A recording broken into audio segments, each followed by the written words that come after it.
গত 16 জুলাই গোপালগঞ্জে হামলার পর নিরাপত্তার স্বার্থে জাতীয় নাগরিক পার্টির নেতারা গোপালগঞ্জের পুলিশ সুপারের কার্যালয়ে আশ্রয় নেন।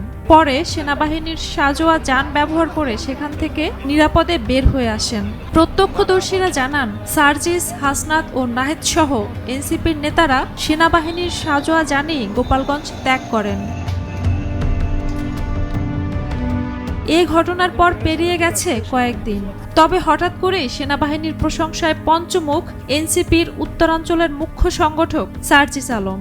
ফেসবুকে দেয়া এক স্ট্যাটাসে তিনি সেনাপ্রধান জেনারেল ওয়াকারুজ্জামানের প্রশংসা করে বলেন, 2024 সালের 5 আগস্টের পর থেকে আজকে পর্যন্ত কিছু ব্যতিক্রম বাদে প্রায় প্রতি শনিবার সিএমএইচে গিয়ে জুলাই আহতদের খোঁজ নিয়েছেন ওয়াকারুজ্জামান, যা সব উপদেষ্টার সম্মিলিত ভিজিট সংখ্যাকেও ছাপিয়ে গেছে। 24-এর অভ্যুত্থানে যেই আকাঙ্ক্ষা নিয়ে আমরা রাজপথে নেমেছিলাম, সেই আকাঙ্ক্ষা এখনো পূরণ হয়নি, তাই রাজপথ ছাড়ার সময় এখনো হয়নি।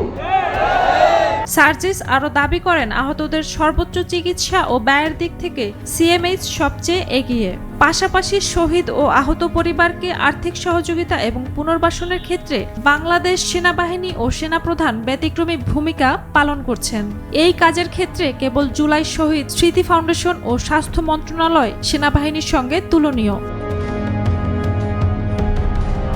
তবে সম্প্রতি সেনাবাহিনীর প্রশংসার পাশাপাশি অন্তর্বর্তী সরকারের সমালোচনাও করেছেন সার্জিস।